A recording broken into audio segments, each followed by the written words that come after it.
global warming and climate change have caused climate injustice and dangerous disruption to the natural world.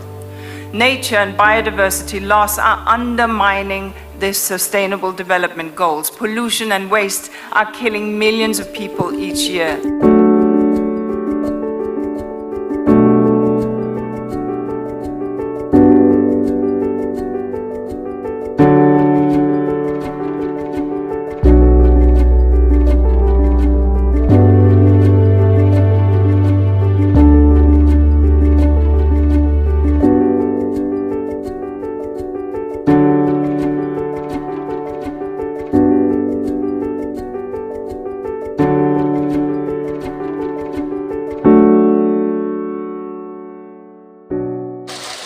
Depending on the season, several people in Kenya enjoy good weather where the sun is never too hot and the rain never too heavy, so it might be a bit hard to relate to those in harsher areas where the rain turns into floods and the sun to severe drought.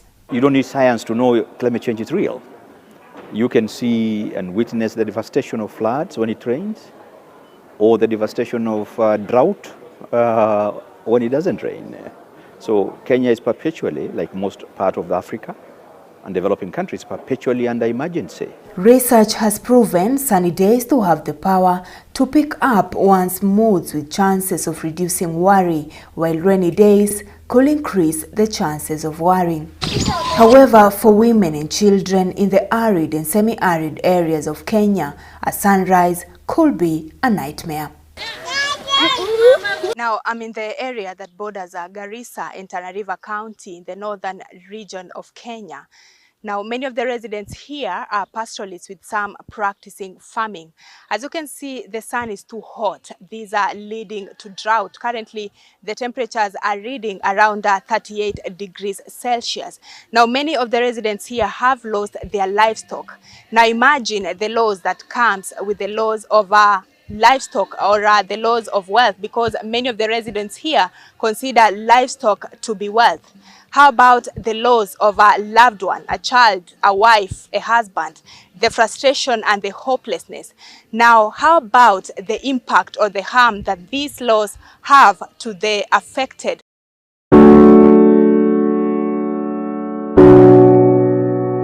Habiba Holat's beautiful smile turns into a frown with anxiety every time the sun persists, for it means no water, no pasture for her livestock, no food, no nothing, just a hopeless situation full of thoughts. Tumepita kwanza shida mingi sana. Sisi watu wa mfugaji. Tuko nayo mbuzi imeenda. Kuna shamba. Najua mtu kama iko shamba anajisaidia. Kuna shamba. Hapa hakuna mahali ya kisima, iko na kisima. Na anaweza jisaidia mtu. Tumwita alhamdulillah. Eco-anxiety, a term not known to many but a condition many are currently undergoing due to climate change, the worst hit being women and children who have to travel for kilometers in search of water, not just for them but for their livestock too. Sasa mtu ikukufa kitu yake lazima atasikia uchungu, lakini hakuna uwezo anaweza zuia. Najua hii Mungu ndo ameleta. Eco-anxiety is the worry that comes with extreme weather conditions, whether drought, famine or floods. This comes about when people feel they cannot control environmental problems, especially climate change. When their animals die and they were hoping to sell these animals and raise school fees for their families, these are the animals they keep on selling one by one, and they buy foodstuffs for their families. Of course, they will commit suicide because they become hopeless. It's the idea where you have a particular climatic, environmental or ecological state that affects your whole being, your mental and your emotional state. If you're to go to the arid and the semi-arid areas of this land, whenever there's an extreme event, so either flooding or a drought, you will hear pastoralists speaking about how if there's been a loss of cattle, of livestock I should say, how they'll have so much despair because they've lost their livelihood, and which is a very unfortunate state. And so that's where the anxiety comes from. Nakuanga na huanga kwa sababu ile mvua inakujanga mara moja, inakuja ile ya mafuriko mingi sana. Hiyo mbegu ya kwanza inaenda, unatafuta zingine, unapanda inaenda tena. Sasa mpaka huo nafikiria na huo na uonga, ukipanda tu mvua ikikuja hiyo inaenda. Amina Yusuf, a pastoralist and farmer from Tana River County in Kenya, wishes she had the ability not just to control the weather patterns, but also the extreme worry and impact that comes with it. Every loss and impact, she says, pulls her behind economically. Mimi nasikianga mbaya kwa sababu mimi kama ningekuwa na uwezo ningekuwa mbele sana, lakini naturudisha nyuma kila siku. When such events happen, that's when somebody's like, I don't know if I can continue with this. Because if you're a pastoralist, for example, and you've had subsequent loss of livestock for 2-3 years, that's like me getting into you having your bank account being stolen. Somebody stealing from your bank account for the past 3 years. So you've saved for a year, somebody comes and takes it. Save for another year. So that's the despair that we feel, and that's where it can really, when it gets to that point, when somebody becomes desperate, anything can happen at that particular moment. The American Psychiatry Association referred to eco-anxiety as a chronic fear of environmental doom, research showing a rapid increase in the cases, which they say could lead to chronic mental health conditions to those already affected. Yes, our environment can cause us stress in different ways. And usually the reason why we get stressed is because we were expecting a different outcome. We had expectations for something different. And when you expect something that is not coming, then you get distressed, or you get anxious, or you start fearing the worst, or maybe you start worrying about something that you may think may come. Unfortunately, all these are negative emotions, and negative emotions take a toll on our immunity system, takes a toll on how we function as a human, and also takes a toll on how we even associate with other people. Anxiety around environmental issues can stem from experiencing being at risk or having a loved one at risk. Wakati ya kiangazi, yule ilikuwa wakati ya mvua imeanza kununua mbuzi 2-3. Akifika hiyo wakati ya kiangazi, sasa hiyo kiangazi yakianza, sasa mtu anaanza kupata stress. Kama mama, wakati hiyo ikifika, stress yako sinaona silikuwa angalau nimesonga kiasi sababu nimepata mbuzi 2-3, lakini sasa kiangazi ikikuja, kwa imani yako unaona hiyo mbuzi itapotea, itakufa. In the northern part of Kenya, Garissa County included, a number of people have committed suicide due to loss of their livestock. A slight reduction of drought or the presence of short rains prompts pastoralists to getting more livestock. However, when drought hits hard, they lose almost everything. Tulisikia story hawa sehemu za Northeastern Garissa. Kuna wazee wengi kuna mzee kuna mbuzi ngombe 300 zote zikakufa, ikabaki na 5 amejionga.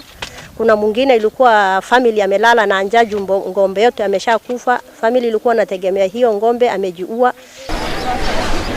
Anyone who experienced the wrath of the 1997-1998 El Nino rains in Kenya will tell you of the anxiety they had every time there were heavy rains, and anyone living near a river will narrate to you the worry that comes with floods, especially those that have lost property or a loved one drowned as a result of floods. We don't need to become despondent because we've not gotten to the point where we can control weather.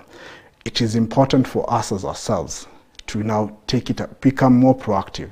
So if this we're going to live with, we need to adapt to it. Now, the highest temperature currently at Garissa County and Tana River County is about 37 degrees Celsius. So we can only imagine, in case the situation becomes severe, which it does, we can only imagine the frustrations and the hopelessness that the farmer will have, considering the investments put in this farm.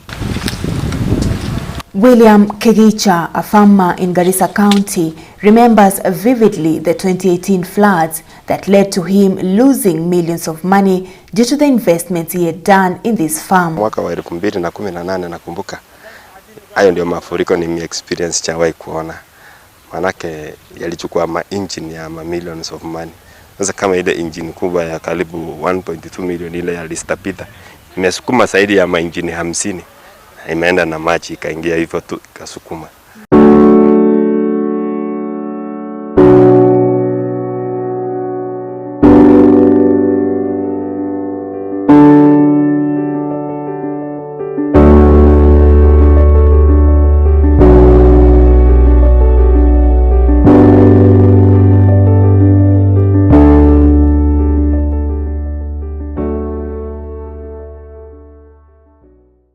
Just like a number of mental health conditions, eco-anxiety does not have a magic pill.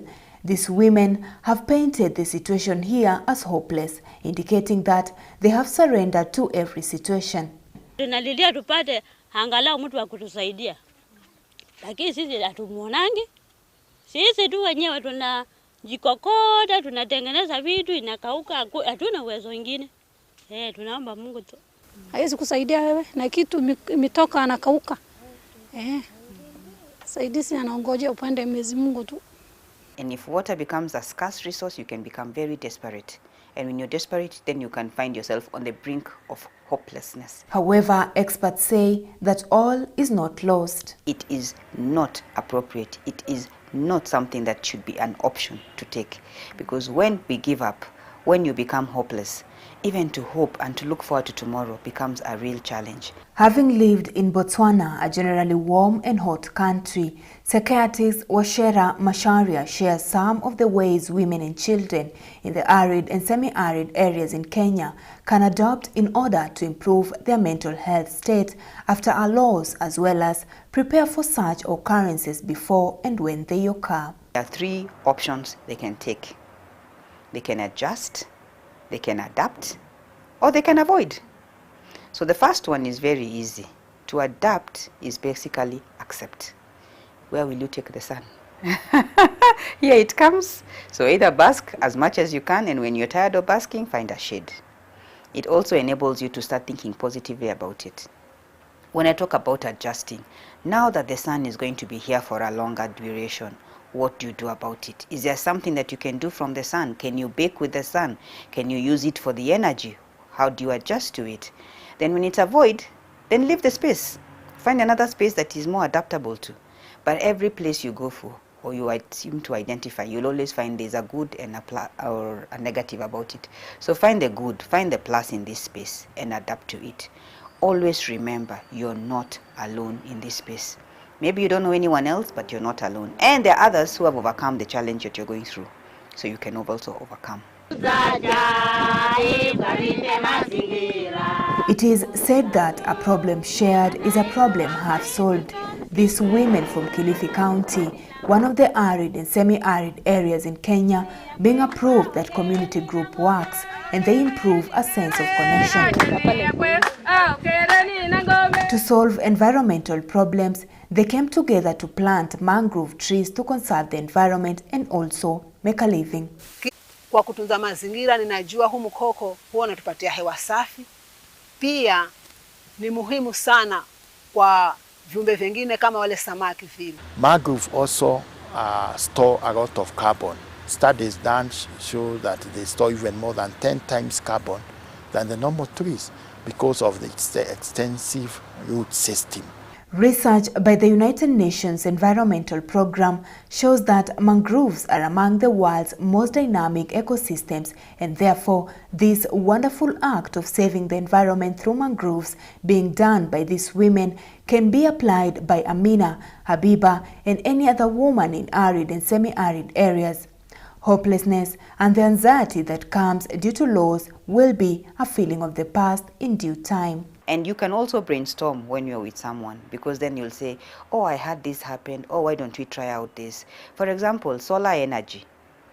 Solar energy, they can actually know or learn how to trap the sun energy and manage even maybe to make it an income where you can share it out. They can use the radio. They can maybe find how to convert solar energy to use for their phones.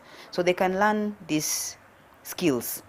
They can also learn skills that they can do in their home, like maybe beadwork, or they can learn how to make like yogurt and things if they have probably cows or livestock, or even goats that they can, even camels are milked and they can make some products from this milk. or they could even make some products from the hide of the same animals.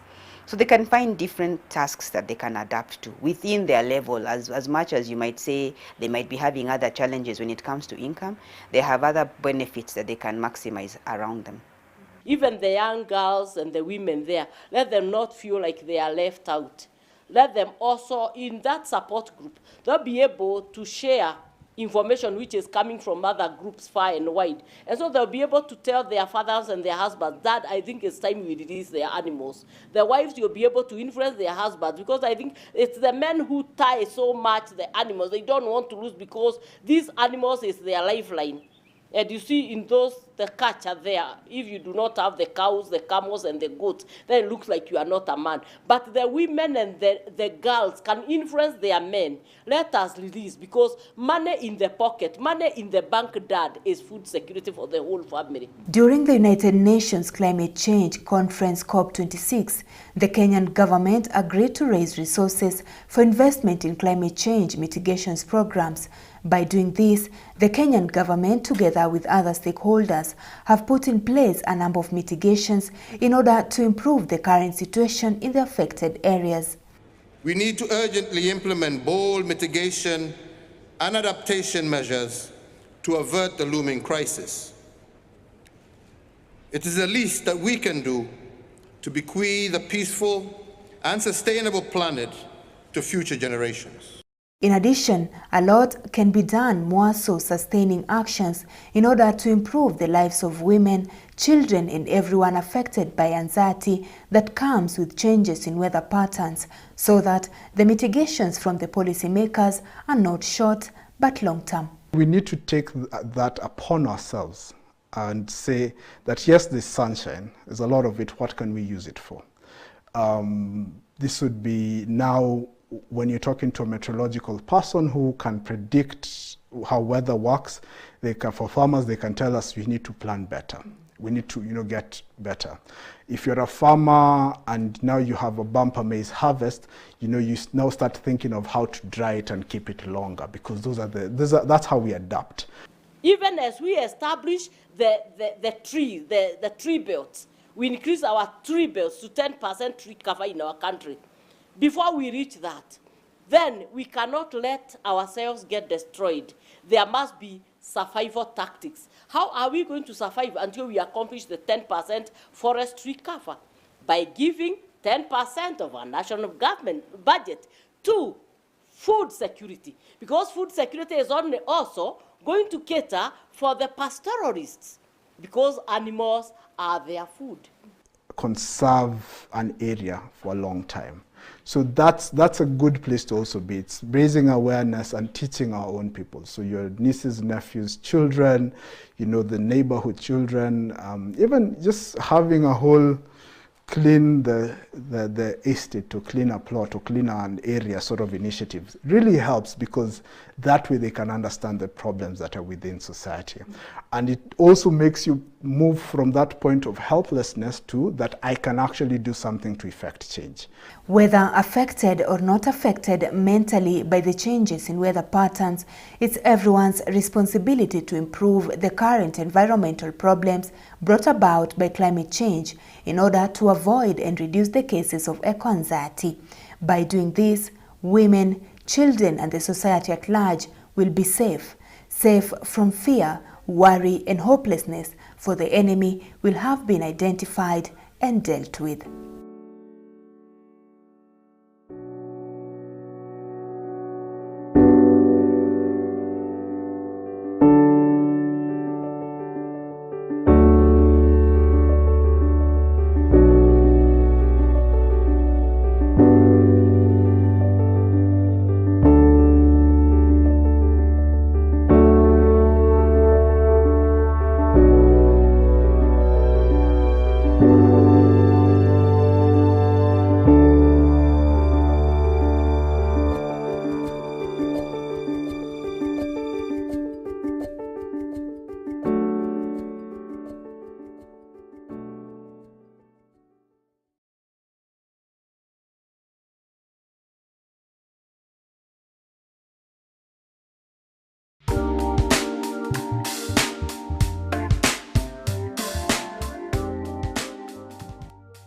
PCA Ongata Booth Girls High School of Excellence is an outstanding girls boarding high school ideal for learning. Located in a quiet and serene environment in Ongata Rongai, Kajiado County. The school aims to produce highly qualified students who will be readily admitted to world-class high institutions of learning and graduate into outstanding citizens of integrity. We offer quality education in conformity with the Ministry of Education standards and guidelines. Our tutors are highly qualified and experienced. Our school fees is friendly. We have considered the aftermath of the COVID-19 pandemic. We are appealing to you that you enroll your girls in Form 1, Form 2 and Form 3. Our school is founded on Christian background, and we are surely assuring you that when you bring your girl, you will not regret. Founded and grounded on Christian values, discipline is one of its fundamental values. We take care of our girls spiritually. We have a church just across here where they worship every Sunday, and in between the week we have a very, very strong Christian union and other activities that they also run. We really encourage you to bring your children here that they may get the experience of learning in a Christian environment. The school boasts of modern state-of-the-art facilities such as spacious classrooms, a well-equipped library, science and computer laboratories, a dining hall and a modern kitchen with a robust feeding program. We take keen interest in nurturing students' talents, hence our semi-Olympic sized swimming pool and spacious fields. When looking for a school where your daughter can go through a transformative process of education, do not look beyond PCEA Ongata Booth Girls High School of Excellence. Give us the girl and we will give you back a holistic lady of dignity and integrity.